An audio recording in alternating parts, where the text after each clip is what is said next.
This video is just one part of a full series released right here week after week. Subscribe below and hit that bell to make sure you don't miss an episode. Enjoy. Ginger mentions that she's thankful for her parents' divorce because of the life lessons she's learned as a result. That's not the only obstacle she's glad she's faced. Ginger says she's even grateful for an emotionally abusive relationship she endured. All of Ginger's relationships, including her marriage to now husband Ben Aaron, have taught her how to recognize a healthy relationship and how to maintain mental health along the way. You said that you're grateful for everything that's happened to you. And we'll talk in a little bit more about your relationship with a man, and it was a bad relationship, an abusive relationship, but you were even grateful for that. That was, I don't think I'm there yet in my life to be grateful for something that negative, that hurtful, but you are. How do you do that? Because if I don't, I think I'd be in a really bad place. He is a person who, he also, I think, brought me to rock bottom. And I needed that. You know, it wasn't just him. It wasn't just, there was a lot of other things. That? I did. I think I did. I think my mom, since I was 15, was telling me I needed to go to inpatient therapy, and I wasn't listening. And I think until I was hearing people around me saying, I don't know you anymore. I don't know who this person is. My best friends, and he brought me there. So in a way, he escorted me to the most healing in my life. And maybe had I not had that abuse and been in that situation, I don't know that I would have gotten there. And I might still be in the need of getting to a hospital. And that's the action I needed. So he created that action, right? So he put me, there was a point where I'm calling the police. I know. And I had this big job ahead of me, and I had all these bright things in my future. And I'm like, what am I doing? Why am I here? How is this happening? Who am I? And that was what I needed, was to be in a police car. This man you're dating, John, you go through these ups and downs. First he goes, you're great, we're going to get engaged, everything's going to be beautiful, and then he starts to tear you down. I mean, the things you quote him saying... And this is a highly edited version. A highly edited version. 8th edit. Your editors were going, well, we can't probably... A lot of lawyers. Apparently you can't talk about people that aren't dead. You can't tell the truth about people that aren't. There's a lot more. There's so much more that goes to the abuse, but that's the rule, by the way. Well, we'll maintain the rule. Yes. You're at this hotel. It's a blow-up fight. Yeah.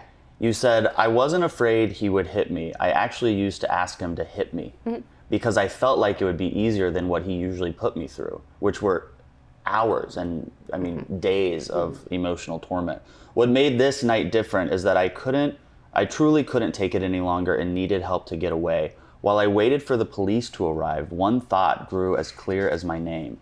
You have to get out. Everything is at stake. Your career, your emotional well-being, your sanity. So how the hell did I get under this table? How did a woman who worked so hard to grow up, to be successful, to learn to make better choices, to end an engagement, to give up a fancy apartment, to mentor young meteorologists get here? How did a woman who always tried to find the self-deprecating humor in being a natural disaster find herself fearing for her life? What's the answer to that? I know how I got there, and that's that I didn't get help when I needed it. I never got to the point where I valued myself. The other thing about this is if you look at abuse, and I've learned this since by educating myself about abuse, another thing that does not discriminate. It doesn't matter how intelligent you are, it doesn't matter how much money you have, it doesn't matter where you live in the country. When someone is being abusive, it is their power over you. It doesn't make you weak. It doesn't make you a bad person. Granted, I was weak and I needed help. So I was like the perfect victim of abuse. And so why I got there is like textbook. I think I knew I wasn't worth it, and he saw that. And then he was able to keep me there. And I was a great dog for him to beat. You know, just like a puppy gets beaten by a horrible human being who does that. I think that's what I was for him. And I think that I was a really easy victim. And he was like, oh, good, I can keep her there for as long as I want. And I needed that in a way, because I think that's where my strength eventually came from. Because anybody who's been in an abusive situation can be told, a million times over, this is really unhealthy. This is not how things go. But when you're in it, you have no idea. And you just want to fix it. And you just want to make it perfect. And you know you can be better. And you know you can you can make him happy eventually. But there is no fixing a person like that. So I thought it was my issue. It was really in him. And that was something that that was the first lesson for me in boundaries and realizing that it's not always my fault. It's other people's choices and decisions that have to do with this world. And that's something that was built in from mostly my childhood.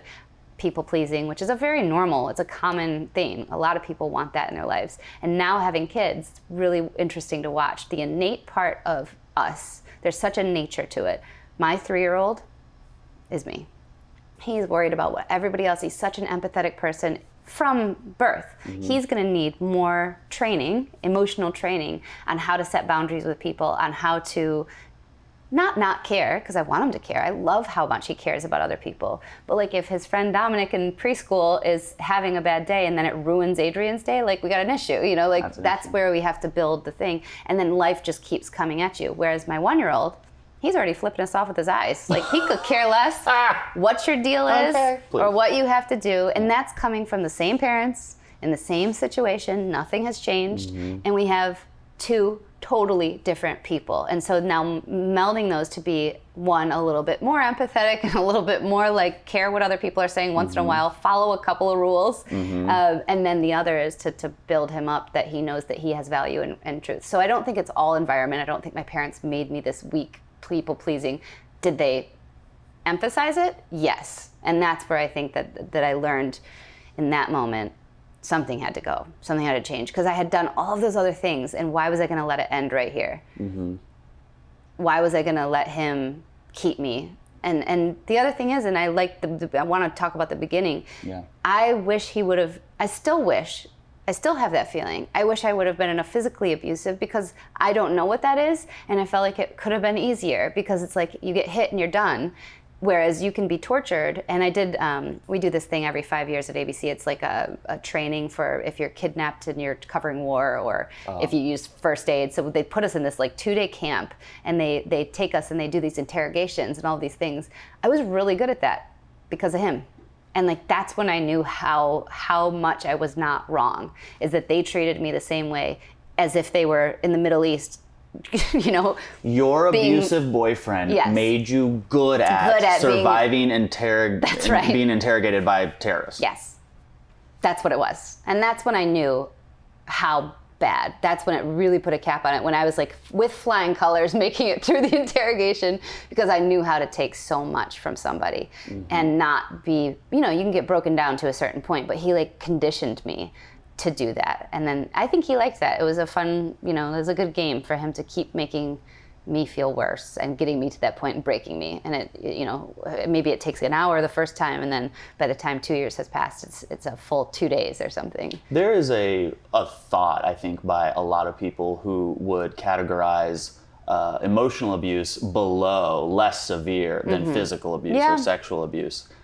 But after reading that, I don't see how you could categorize them any differently. Abuse is abuse. Abuse is abuse, exactly. And I think that it's, and there's, it doesn't stay with you any different. It took years, and it's still taking years of me figuring out how to be a stronger, better whole human, because of how much that tore me to my core, right? And so although he led me there, I had to, and still have, I don't know if it's like a post-traumatic thing, but I still have moments of having to check myself on my value. And I'm like, wait a minute. Like, what do you mean by that? I'm confused. He's not here anymore. He's not the one. So these people aren't doing that to me. So I'm reacting to them as if I'm being, you know, it's like my boss or something saying something. I think I'm reacting sometimes at first. My gut emotion is to react with that kind of abused puppy feeling. And now I have to be like, wait a minute. These people aren't doing this to me. Right. They're not doing this intentionally. They're not doing, and he wasn't either. And this is where I've been able to get to a place. This is the end of the longest answer ever. He wasn't doing this because he is evil in a way, but he's not. He's also a very hurt person, and it has been an emotionally abused person his entire life. And so in the R. Kelly situation, for example, I always thought if he just came out and said, I did this, and here's why. It's a circle of abuse that has been around forever, and I want it to stop right now. That would be the most powerful thing for him to do. And so that was my way, I hope, of breaking and hopefully helping somebody else that's in that circle. You know, I can't because I'm not the abuser, but if the abuser could get helped and the abuser could say, but that, you know, doesn't really make sense with them because that's, you know, their number one thing is they're not wrong. So, but that would have been so powerful. And I don't think I don't think any of these people mean to be from their core. Again, I don't think they go out being evil. There are very few people, I think, on the planet that go out to hurt. And where they come from, we're all babies at one point. We're all like these, but we're molded and melded, and then we make choices, and then the choices have to be defended. That is something in him that I don't know, that's why I'm able to get over it and be grateful for, because I realize he's hurting too. Yeah. You have a great line in your book saying, if there's anybody out there in an abusive relationship and you think you're going to change them and it's going to somehow get better, it is not. No. You are not going to change anybody. No. That great Maya Angelou quote, right? When somebody shows you who they are, believe them. Yeah. You use that today, I'm assuming. Yes. Yes. All the time. Yeah. That's something that's hard because you want them to be. I think I saw it in myself. I saw it as like a bit of a game, or well, that doesn't count for me.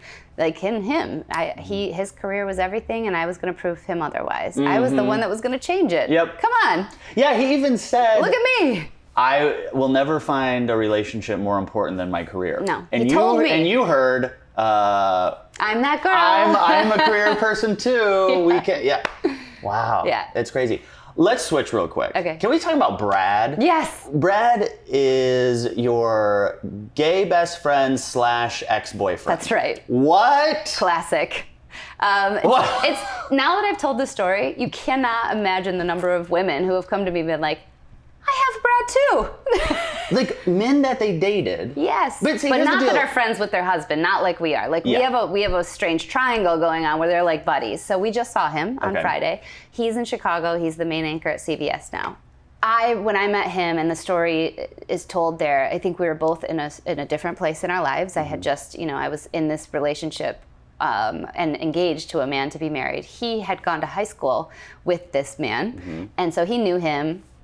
Brad and I just had this, I have fallen in love with very few people, I would say, really fallen in love with. I really fell in love with Brad as a person. Gay. Yeah, I think that's Why? Yeah.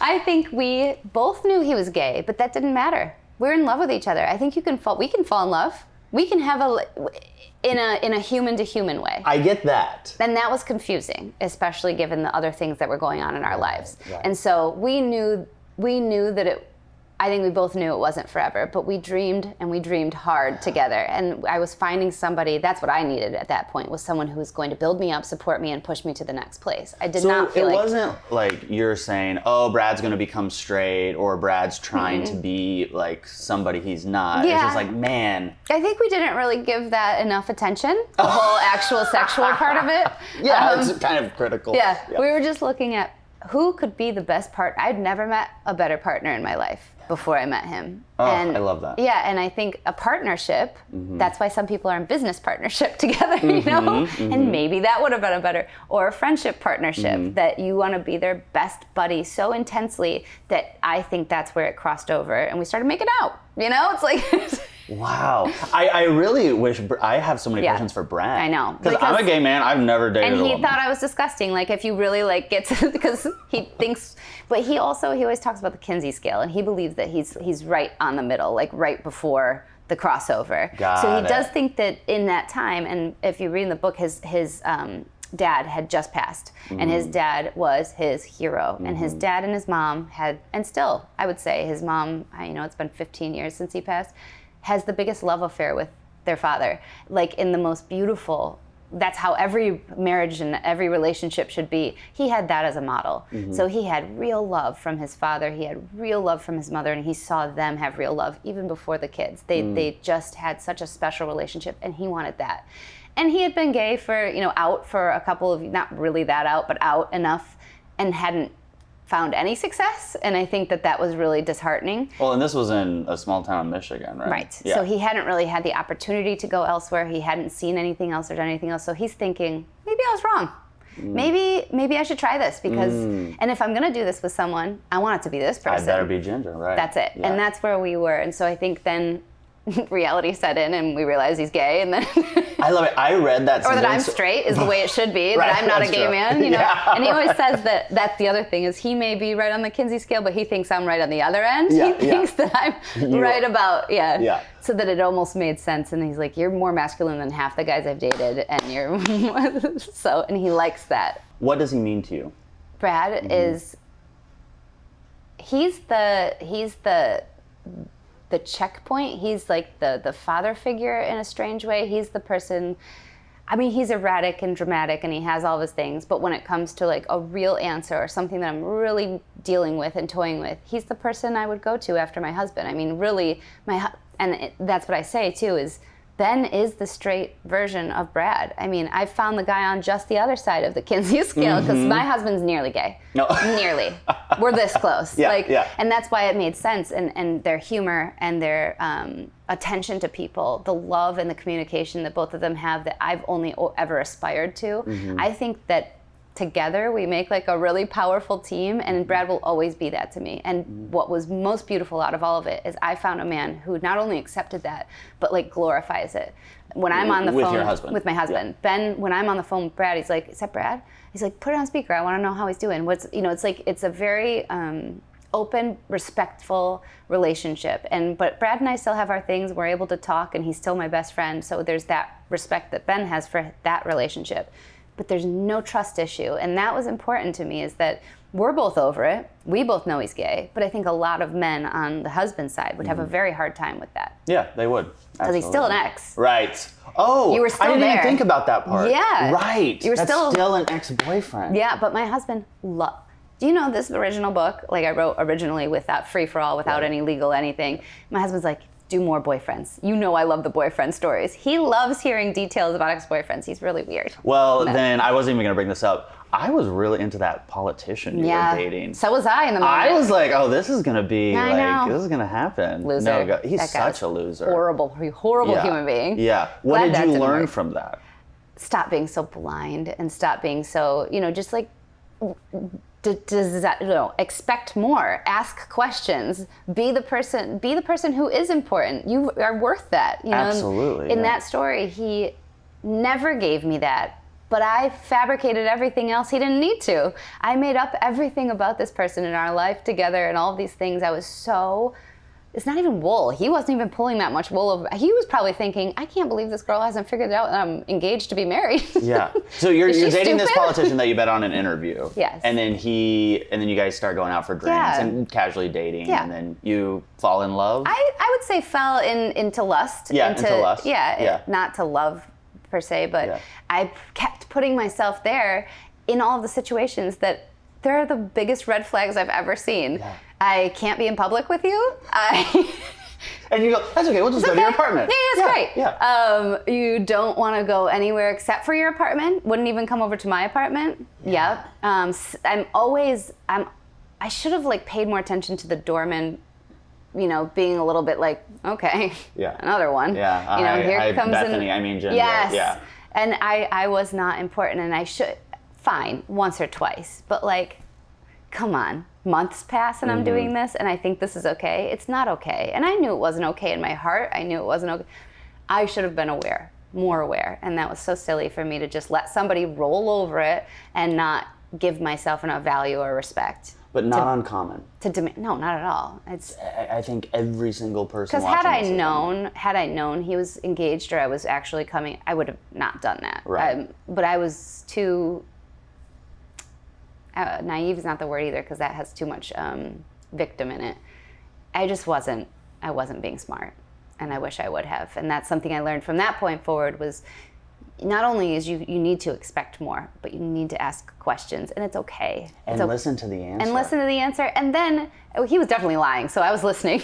Yeah, that's true. But for the other one, yeah. Yeah, but letting him be mysterious, that's not a relationship. And also, it should never be that hard. That's in every relationship I had up until my husband. Everything was hard. Every boyfriend I was in, a relationship I was in, I wasn't expecting enough of myself or of them. And I think and I always thought there had to be some drama. There always had to be something that was difficult. The chaos that you thrive in. Yes. Right? And then once I realized that doesn't need to be there, how easy and how pleasant it can be to be loved without all of the drama. Oprah has said the same thing so many times. She goes, people think that love is supposed to be this love is painful, love is fear. And she's like, no, it's like literally not those things. It's the opposite of those things. And I wish that I would have learned that a little bit earlier, but these people all helped me to find that. It's not mystery. You shouldn't not know where the person is or where they go or where they come from or what. Those things are just part of life. Yeah. Like, I already know you went to bed at 8 p.m. We just met each other. Yes, you know, that's okay. Right. And I believe you. So on page 7, you say, in my opinion, too often women are told that our ambivalence towards marriage is something we must work through. Ugh. In therapy if necessary, so we don't get left behind and spend the rest of our lives with a bunch of cats and a freezer full of lean cuisine. Not that there's anything wrong with cats and lean cuisine, but explain that. Because I did have someone who loves cats and has a lot of lean cuisine write me and been like, wait, are you making fun of that? And I'm like, no, I'm just using it as an example. Right. Goodness, I didn't know that I did know you existed. That's why I was using it as an example. But I think that I societally was told over and over, especially in a small town in West Michigan, how important it was to have your partner in life. Now, what's funny about this is I don't think that it should be something where we're telling people, but I do think that it's something to aspire to have that partner in life. So it's like a strange thing where I do believe now that I think we should be honest that humans need partnership. I think we all are. Like when people say, you should really stay single for 3 years if you've had a 6-year relationship. It's like, where did you come up with that calculation? At the and you're a scientist. At the school of being a tree? Like that's not how humans work. And like, yes, I always jumped way too far, too fast into something else because I had other problems going on. I don't think there's one blanket answer for everybody. But I do think that societally we should back off on saying, here's what the only right way to go about this is, and this is what's going to make your life better. What's difficult and where we've come and why this has happened is because women from our origin, right? And it's funny because there's Amazon Prime had something called Unprotected. It was a documentary on women's rights, but it was so well done that it like went through all of the history of how being a woman, we've kind of had to turn ourselves into men in a way, and sometimes succeeded even greater. And so are we equal in all parts? Well, no, because one person has a womb and another person doesn't. So yes, there are different purposes of our life. Purpose is actually like physical purposes. But our society has changed too slow for that. I think we haven't been able to say, you should be able to have a baby when you're 25 if you want to, and be wherever you want in your career. That's where we need to get. We need to get to the place where we can make those choices and be open to that, because I think right now we think we have to wait, and then infertility comes in, and then there's this strange thing where it's like then later you back off of your career. It's a very strange thing to try to be everything all at once. I think we just need to societally say, how about we just let people be what they would like to be at the time they'd like to be it. And it's okay if you want to get married when you're 23 and it feels like that's great. Yeah, right. I get that. That's it. And if you want to be 35, and if you want to be 50, and if you want to be 75, I just heard a story about these 90-year-olds that got divorced. Oh, they just had it. 65 years of marriage, 70, whatever it was. It was such a funny story. Not funny, but funny. It is funny. Like, why now? What are you doing? Yeah, like, are you going to go on like Match.com? I have so many questions. I want to do a follow-up. I want to do a whole story. Yeah. But good for them. Fine. Whatever you want. Right, and that is their choice too. Yes. I get it. I love that. Yeah, and it made for a good story, but like, okay. So I think that's where we need to be. And yes, I think that there's a real... My mom grew up in Long Island, and I always tell her she spent too much time at like the West Michigan pools with my little sister, because she started asking, like, this is when I got out of college, there was just this, well, what are you going to do? And isn't that where it comes from first? Isn't the pressure always going to be from like, well, are you seeing anyone? Are you dating anyone? Because like, everybody around us is married. It's like, no, Mom, I'm not. Yeah. And actually, for the next 10 years, I'm going to be a pretty huge mess. So I'm going to date a gay guy. Nothing's going to make sense for a while. Yeah. And I all but had the lean cuisines. I wish I would have had some cats and lean cuisines to make company. Yeah. Right. Instead of just Brad. Thanks for watching. If you liked what you just saw, then why not subscribe? Click right here for new episodes and new series every week. And to access exclusive mental health videos that we only release at medcircle.com, check out the links below.